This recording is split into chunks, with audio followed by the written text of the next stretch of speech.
G'day fellas and welcome to a casted game. Spawning in on the south side of the map, playing the Rus, we've got Barcode. Now, his name technically, it's LLLLLLLL, but we're just going to be calling him Barcode because it's a little bit easier to say. Now, Barcode currently ranked at 117 on the ladder. Not too bad at all. I tell you what, 117, that's almost inside the top 100, so we'll call it pretty good for him. We'll take a look over at his opponent, spawning in the opposite side of the map, playing the Chinese. We've got Demuslim. Now, for anybody unfamiliar with Demuslim, I'll leave a link in the description over towards his Twitch page. You can go catch him there. He streams live over there sometimes.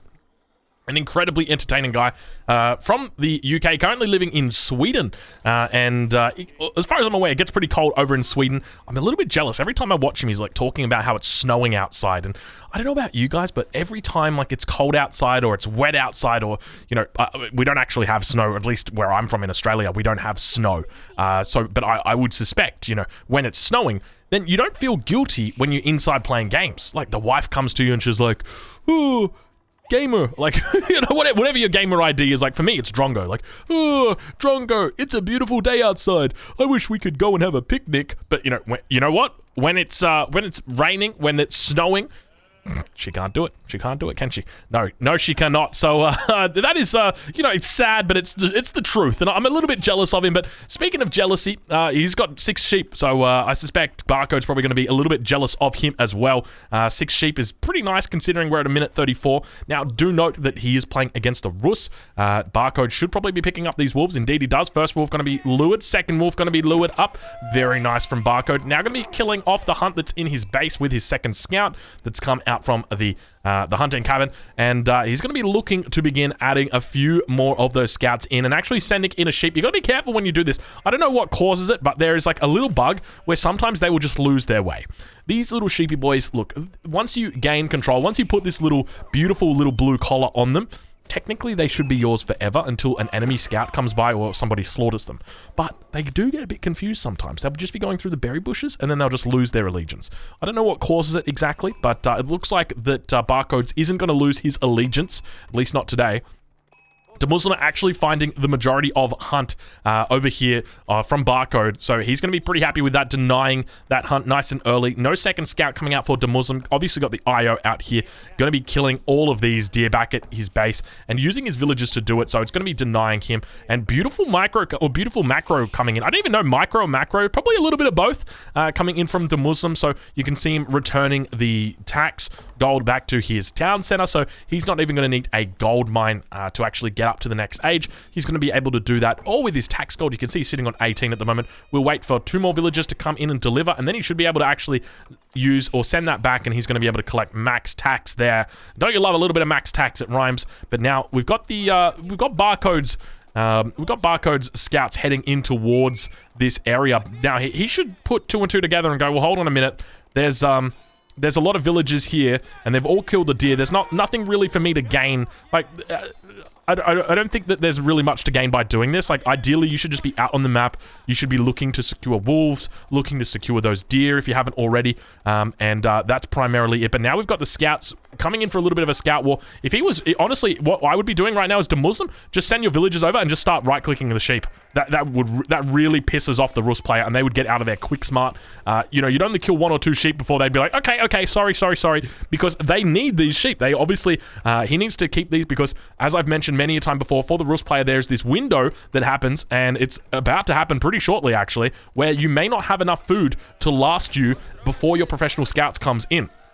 So I would expect that we do actually see... Actually, has he made a bit of a macro mistake here? I think he may have. He might actually have to sell... Is he going to sell wood? He doesn't even have the ticket. Oh, he's going second town center. He's not even going professional scouts. My mistake, Mr. Rus player, Mr. Barcode. I apologize. I just assumed all you Rus players were the same. You just go professional scouts into Abbey of the Trinity every single game, but I guess that's not the case. A second town center going to be the option here for Barcode instead of going for that Abbey of the Trinity nice and quick in this game. So we'll have to see exactly how Barcode does it. We'll take a look look over at his opponent and see exactly what Demuslim is up to. So going to begin walling in himself, and Villager doing a classic thing, walling himself out. Don't you love to see it? Villagers, I don't know how they do it, but like you tell a villager from here to come in and wall, and he's like, yeah, sure thing, boss, I'll wall that up.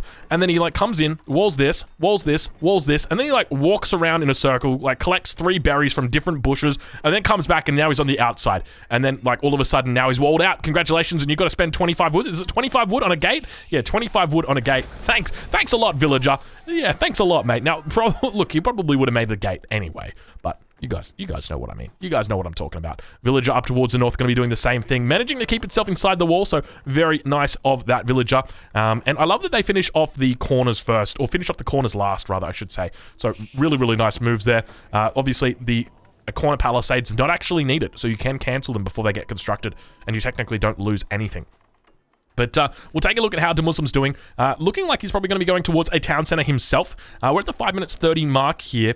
I think he's probably going to be looking at doing a town center and also doing a dynasty. And I think he's probably making, you know, he can't really make his mind up. Do I want to go town center first? Do I want to go dynasty first? Why don't I do both? And I think that's exactly what he's going for. So I'll probably have to double check with him. I'll chat with him later and say, hey, were you in that game you're playing? You're going for, you're doing both at the same time. But we'll see. He might actually, you know what? We might actually see in the game here that he plays. So he's got enough stone for this. He's going to stop the town center now. Going to get slowly sieged down on this annoying palisade wall out here over to the right-hand side. Not quite enough wood to drop down that town center yet. Going to be moving his villagers over toward this wood line. In the meantime, I think he probably needs to pull a few villagers back if he wants to keep up double villager production and hit that dynasty. He's going to need to do it sooner rather than later. We'll take a look over at his opponent and see how he's going. Second town center already dropped down for Barcode, so he is getting on the beers nice and early. Rather, getting on the deers nice and early. Second hunting cabin going to be going up for him as well on this wood line. So pretty decent hunting cabin here, actually. Going to be able to get, how many trees do you reckon that is in a circle? I don't actually know how to select them there. Maybe like 20? I think I've got a few, maybe 19 or something. So he should be sitting on about 19 gold a minute, or at least I think that's the way it works out. We'll have a look and see how much gold a minute is he going to get from this. Now, keep in mind, he's on the second tier of bounty, so it could probably, you know what, it's going to be compromised. 24 gold a minute, so I guess that would have been accelerated up ever so slightly. But we'll take a look at how he's doing. We'll have a look, reveal his line of sight. 3 scouts out. No professional scouts just yet. Now, this kind of surprises me. I would really love to see professional scouts from him, even though you can see he's kind of going for this fast castle build. But just, like, he's going to run out of food eventually. He needs food. He's got this food source. He's obviously got berries, which is on right next to his town center, but this isn't going to last forever. And so, you know, you might as well go and take this food source out here, which, by the way, there's a deer just hanging out. So that's 21, is it 2100 food? 2150 food? It's 350, so 3 times 7 is 21. 7 times 50 is 350. So it's 2450 food for each hunt. So that's 2450 food, and then obviously 2450 food out here as well. Another hunting cabin coming out for Barcode as well. Oh my god, this one's going to be an absolute mind bender. He is going to have so much gold coming in on this one. This is probably one of the best hunting cabins I think you can get. The only exception would be is if you had a forest somehow in here as well. It'd be difficult to get. You can get it on a few maps like King of the Hill. You often see it on King of the Hill. It kind of bugs out and gives you triple forests next to each other. So that's one of the things that you can do. But we'll take a look and see what he does. You can see that he is aiming towards that fast castle. No villagers on gold at this point. Does have enough resources now for it. And he's probably, has he picked up a wolf in the middle of the map or something like that? Maybe he took down that last deer. No, the deer still stands. Going to be going up into the Abbey of the Trinity. Indeed, it is the Abbey of the Trinity. And we'll take a look over at this hunting cabin. This one's going to be absolutely crazy. Let's have a look. It's only 42 gold a minute. It's not that crazy. I mean, it's still, that's a damn good hunting cabin. I would take that any day of the week. Compare that over to these two. You got 22. You got 24 on this one. It's basically 2 hunting cabins for the price of 1. And, you know, you're walking into your Target or wherever it is, and they're offering a 2 for 1. You're not going to pass that up. You're going to take that every single time. So 12 villagers now on that Abbey of the Trinity. He's going to be... I can't believe this is a great time for him. He's going to be up at 9 minutes with a double TC right here. This is a really tight build order. Now, obviously, he hasn't gone for professional scouts. It's going to compromise his wood, or his food security a little bit, but still, like, this is a freaking good time, man. I am impressed by Barcode's build order. You guys are going to take notes. If you are looking for a Rust build order, this is the Rust build order for you. Hunting cabin going to be coming out on the forward. on the front, so he's not even going to be opting towards that direction of professional scouts. He says, you know what, I'm just going to put a hunting cabin down. I'll add farms onto it later. Now we've got the Abbey of the Trinity out. Going to be creating some warrior monks. There they are, first in queue, 45 seconds it's going to take for those bad boys to get out. A lot of villagers coming out here as well, and he is doing really well. I'm very impressed. We'll take a look over at DeMuslim's base and see what he's up to. Double Town Center is down. Dynasty is down for him, so he's not messing about either. Still in age 2 at this point, 9 minutes 30. We'll have a look at the villager count, sitting on 44 villagers at this point. He's got 3 out of 4 when it comes to Imperial officials. What kind of upgrades are we talking about here, DeMuslim? We've got wheelbarrow, nice. We've got the forestry upgrade and nothing else. So look, probably still needs to work on those upgrades, I would say at this point, but a lot of villagers here on food. He is really what is he doing? Is he thinking about going up to the next stage? He's going to need a few more villagers on gold, but single villager out on stone. Couple villagers now beginning to transition over. I'm assuming he's got the town centers both rallied out this way. Indeed he does. And so I would love to see an Imperial official come out over here onto this mining camp and then begin researching the mining upgrade as well. So specialized pick, really going to be nice. Hopefully it's coming out here to supervise and not to just pick up the tax. Don't pick up the 18 tax. Okay, good. Wonderful. That is exactly what we want to see. So DeMuslim looking incredibly strong. Look at all these villagers. This is an absolute... You guys know what I'm thinking. I don't want to have to say it. This is YouTube. We're children friendly. Okay, I'm going to say it. No, I'm going to spell it. O-R-G-Y. There you go. It's an absolute O-R-G-Y. It's an orgy of villagers and sheep. Look at them. They're so happy in there. There's just so much food to gather up. Everybody's having a party. We'll take a look now. This is a very interesting spawn of the base. I just realized. So Barcode's base has this little weird... You know what? If I had to vote... If I was holding a vote, I would say like 90% of people would be like, nah, you can't get units down that. It's sealed in completely. It is sealed in completely. Nope, it's not. It is not sealed in completely. There you go. I thought if it went to that color, you couldn't go through it, but it turns out you can. So Horse Archer's getting through. Also got that scout go through as well. And now down towards the south, it looks like a little bit of long... Was that long distance? Yeah, I swear he had a meat chop out right there. That villager was carrying a meat chop before it turned around and beat up that wolf. Let's see. He probably had him like selected to gather up a boar or something behind. I got no idea exactly what he was doing, but now going to be capturing up those sacred sites. Look at the line of sight here as well from Barcode. So he's got just scouts all around his enemy's base. He's got horse archers just hanging out towards the front as well. He's doing a great job of just keeping control, keeping his opponent in his base, and just making sure he's got tabs on absolutely everything.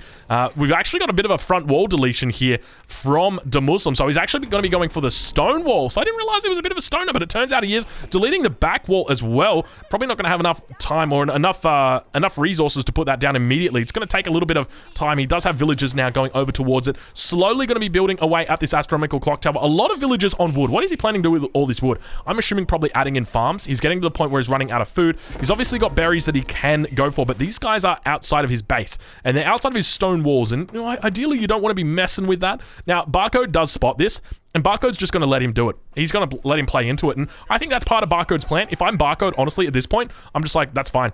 You wall up like crazy, I'm going to go Imperial. I think Barcode should look to go Imperial from this position. It makes a lot of sense for him to do that. You can see he's already quite far ahead in score, but keep in mind he has aged up, so that's going to give him that nice little score lead.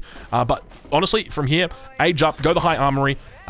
You've got, how many relics are we talking? We've got 2 relics in here. No monastery is out just yet, but obviously he's got 1, 2, where is it? There we go. I think he's got all of them. Yeah, there. You just picked up 2 relics I just heard get picked up. I'm looking for him, fellas. Calm down. They're somewhere out here. There. So that's going to give him 4 relics. Where's the 5th relic? There's the 5th relic out here, which he's got line of sight on. So he will grab that. So he's going to be sitting on 800 gold a minute passive. And this is what I was talking about earlier when it's like, it's so important to secure that food. So there's a whole bunch of food out here that he'll be able to have right now, 7 deers. And then subsequently more 7 deer up here. And that food would empower him to get to the point where he could be get through to the Imperial stage and still, you know, not even be batting an eyelid at that point. But obviously he's elected not to go for the professional scout route, and that is perfectly fine. But the subsequent consequence is you don't have food. And, you know, it's a pretty good tech when you think about it. You know, you're paying 350 resources. It's a lot of money in the early game. But, you know, even at a point like this, it could come in useful. What if I told you can go and steal, you know, 2,400, 2,500 food from your enemy? What if I told you could go and secure 2,500 food of your own for the low cost of 350 resources plus scouts? Scouts not included. You probably take that deal. He'd probably take that deal. Deer Carcass still up here for his opponent. Barcode looking pretty good. Springald going to be coming out as well, realizing that the Horse Archer, its weakness is the Nest of Bees. Also, I think the Horse Archer is very weak against the, what is it? The Fire Lancer. Oh, do we see Fire Lancers this game? Are we going to see Fire Lancers? Come on, come on. Fire Lancers, where are they at? Show me the money. We don't see them just yet. If we do see that landmark, I would hope that we see it right there. God, there's no better spot than that landmark. So the Imperial Palace is the one I'm talking about. At least I think that's what it is. Yeah, Imperial Palace. Bit of a mistake here. Imperial Examination's not yet picked up for our Chinese player here. I mean, he's not really gathering his tax at the moment, but yeah, you'd love to see it sooner rather than later.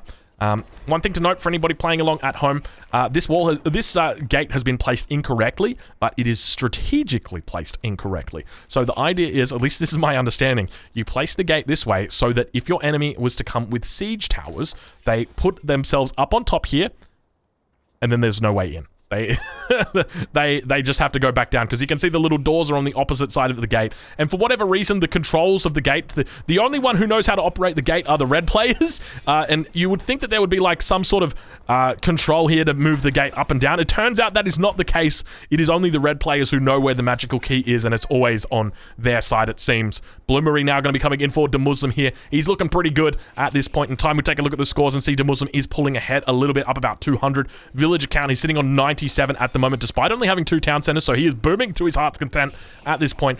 House is going to be going up as well. He's closing in on that population cap, but no villagers coming out for him. So villagers are a very effective form of housing. So unfortunate that he hasn't got that down. I think where's that last relic? It has been taken. So we've now got the Rus player, Barcode, who is going to begin securing up the entirety of the map, literally walling the entire map in. He says, you know what, I don't want any of my enemies to come in, but the Palace Guard has made his way over, of course. And now towards the base of his opponent, we've got Barcode beginning to push in. The double keep's going to be going up here, so Springald going to be doing off a little bit of damage. Now, keep in mind, Springald was nerfed recently. You can see it's only doing 30 damage. It used to be one-shotting villagers. Now it's going to be 2-shotting villagers, so taking a little bit longer, but we've got the first kill of the game. At least I think it's the first kill of the game. I'm pretty sure it's the first kill of the game. A villager going to be going down. So we can take a look at that. Military. Wait, Demuslim has killed 18? What? Demuslim has lost 26. What? What? How? I'm so confused. How has Demuslim lost 27 and at the same time killed 18, yet his opponents only killed 3 and lost nothing? I got no idea, and it's not. It must be something to do with the walls and the way that the walls were deleted. But speaking of deletion, holy crap! Look at the nest of bees that we've got coming out right now for Demuslim. He is gicking it into gear. Look at all the horse archers. They are absolutely running for their lives. I think they're too scared to even consider coming in close. Oh, if they do this, they're going to get absolutely punished. Demuslim, don't do it to him like that. A little bit of the splits coming in right now. Barcode pretending he's a gymnast. Pretty decent splits there, but now the nest of bees are going to be falling back towards the castle. They're going to be absolutely safe here. Look at the nest of bee mass that is really starting to build. Double Springled out on the back for his opponent, and look at the fireworks coming off, crackling into the distance as that keep is paused. Not going to be going up for the moment. A couple of fortresses going up, or a couple of wooden towers, rather, going up on the front line here. Wooden towers? I think these are just outposts, Strongo. Yeah, these are just Chinese outposts. They're nothing too special, but now, look at this. It looks like the Springalds have been replaced with the nest of bees as they begin to firing. They begin to start firing upon their enemy. A lot of palace guards out here, and it looks like the same composition that we've got from the last patch. It's just nest of bees are now... My new... What is that old meme? It's like, Friendship with the Springald has ended. My new, nested bees is my new best friend. I think that's what it is. Oh, Demuslim. Oh, Demuslim, you make me laugh. Sacred Site's still taken for his opponent at this point in time. Demuslim's macro is looking very, very solid. Despite having 109 villagers, he has got plenty, or no, rather the opposite of plenty. He's got absolutely no resources, and that is really good to see. That is a great indication of a high-quality player. If you've got low resources, that means your macro is very good. You're able to spend your resources. That is on the condition that they're not being stacked up, though. You know, if you're stacking up 46 units in a single barracks, look, you might think you're doing all right, but the truth is you're probably not. You should have added a few more barracks. But Dumuzum really indicating, you know, like this is just beautiful macro. This is so great to see. The fact that we're at 19 minutes into this game, he's got such a huge economy and yet still able to macro like this. We'll take a look over at Barcode. We'll see how he's doing. Barcode now sitting on 1,200 gold floated at the moment, but that's okay. He's playing the Holy Roman Empire. He's got a gold trickle, so keep in mind he's not going to be spending a lot of that gold. It's more gold that he saves up and he spends it when he needs it, like when he wants to get out mangonels, or when he wants to get out springalds or anything like that. So it's going to be expected that with a natural gold trickle like that, that you're not going to be spending it to the same level that a player like Dumuzum is going to be doing it. And keep in mind with Dumuzum, he hasn't even added in a market at this point. He is absolutely marketless. This is just perfect macro coming in from the Swedish living player, English speaking, English born player, UK born. I don't even know how to put him. He's a bitzer. He's all around the world at least at the moment. But now towards his base, the mass continues to build. Plenty of Palace Guards in here. What kind of upgrades have we got on these bad boys? We got 2 upgrades for him. We're just going to do a quick check as well. It looks like he's got decarbonization in as well. Damascus steel yet to come in, obviously, because he's not yet in the 3rd age. For the 4th age, Springald's going to be coming out, looking to fire down on these mangonels. They're going to be able to 3-shot them. Springald's coming out for his enemy as well. Now, keep in mind, in the recent updates, the Springald was nerfed, but it is much better against artillery or siege. It does 120 damage a pop. So the Springalds are now able to 2-shot each other, but keep in mind, these are Chinese Springalds, so they're going to take a little bit more time. And now we've got the first bell dinging. It's the Sacred Site victory that is beginning to build up, and we actually have a landmark being placed down for Dumuzum. You can see the line of sight that is being created by the Imperial Palace, and now we may potentially see a transition into Fire Lancers coming out. This has been a more like an up-and-coming Chinese unit. It is being used more and more, and I got to tell you what, it is absolutely scary to see it out on the battlefield. Here we go. Potential fight now going to be happening. Dumuzum looking to push in Barcode. Plenty of those cavalry archers or horse archers going to be backing off there, but now down towards the south, it looks like we've got more Springalds coming in. A bit of a battle unfolding all over our screen. I'm going to try and turn it around so we manage to capture absolutely everything. And tell you what, it is absolutely everywhere. More Springalds coming out now for Dumuzum, looking to try and maintain that siege superiority. His enemy pushing him back, microing and on multiple fronts, and at the same time we've got a trebuchet that's now beginning to fire down on the enemy castle. Dumuzum looking pretty good at this point in time as he continues to push back. The siege is looking very difficult for his opponent to stop. We hear those gongs going off. That's 2 minutes that remain until Sacred Defeat that comes in, but Dumuzum is holding steadfast. He is looking strong. The Nesta Bees are doing so well. Beautiful micro coming out from Dumuzum, managing to chase away the majority of these horse archers, and unfortunately it looks like they weren't able to continue up with the micro. Dumuzum has done such a great job of managing to hold this position. I really got to say, when it comes to this composition, you have to think about it on a large scale, and Dumuzum has done that 100%. It has been all about isolating his enemy Springalds, being able to take them down, and beautiful micro continuing to come in from Dumuzum right now as the Palace Guards begin to chase down those mangonels. He's having a tough time as he continues falling back towards his base. Reinforcements do come in. He's got a couple of spearmen out. We'll take a look over from his perspective and see what he's got coming in. The Sacred Site does get neutralized. Dumuzum has prevented the Sacred Site victory, at least for the moment, from coming in, and now his opponent continuing to rally in troops. You can see how many resources are sitting stockpiled right now for Barcode. He's trying his best. We'll have a quick look at income per minute and see where these two players are at. Dumuzum currently sitting at max population, 193 out of 200. He's stacking up resources. He's looking incredibly strong right now. We'll have a look what reinforcements he's got coming in. More and more Palace Guards running in to support the troops, and more Springalds also going to be backing it up. He's doing incredibly well at this point, and now going to continue sniping out these units. Men-at-Arms going to be coming in for the Rus player. It's the second time this week we're going to be seeing Men-at-Arms coming out for the Rus player. I don't think I've ever seen them before that. Villagers looking to do a bit of a mana transfer right there. And now we've got the Nesta Bees beginning to fire on and protect their counterparts, the Clockwork Springalds. And Dumuzum looking very strong. No boiling oil on this castle is going to mean the Men-at-Arms, or rather the Palace Guards, are going to be able to run in without any potential threat underneath there. Slowly but steadily, the Nesta Bees are going to be firing down on these. They take quite a while to actually burst through these keeps, and now all of these units on the back line are going to continue barraging the enemy troops. And I tell you what, it looks incredibly like China is looking great right now. Now keep in mind, this is a China favored map. Hillendale is one of those maps where China excels, and Dumuzum has really shown how to do it. I'm curious to see what kind of production he's got at the back at these base. It's only the barracks that he's got. He is just committing to Men-at-Arms completely with Springalds and with Nesta B. So what is the way to beat this? How do you even go about beating this? And my first thought is to go crossbows and Springalds yourself, but then I start realizing, well, hold on a minute. If China can just make better Springalds than you, and if you can't cost-effectively trade Springald v Springald, then you're just going to lose eventually. So Springalds are still coming out, still superior at this point. 10 Springalds coming out for Demuslim at this point. There's a lot of Springalds out. He's got siege superiority. This is something that I talk about a lot when it comes to Age of Empires 4 and the concept of siege. And you have to have more Springalds than your opponent to maintain that siege superiority. And if you do maintain that siege superiority, where you've got more Springalds, like his opponent does, or like Demuslim does rather, then he's able to continue making Nest of Bees. And then subsequently, he's able to punish any potential infantry masses, any sort of archer masses. And as a result, he's able to push in. And we can see exactly that happening out right now as this archer mass and this Springald mass continues to decline. Men-at-Arms on the front line going to be trying their best. The Springalds come up to the front line. They're just poking out. I love the fact that the Nest of Bees are sitting down here so safely, being untouched completely. They're having an absolutely great time. Continuing to tee off. More Palace Guards coming in. You see that Barcode is now down to 94 population, and it looks like Demuslim has been victorious, crowned the victor in this game. Fellas, if you've enjoyed this one, make sure you go check out Demuslim. I'll leave a link in the description over towards his Twitch page. You can go catch him live. I hope that you've enjoyed it. I'll catch you guys in the next one. Thank you so much for watching.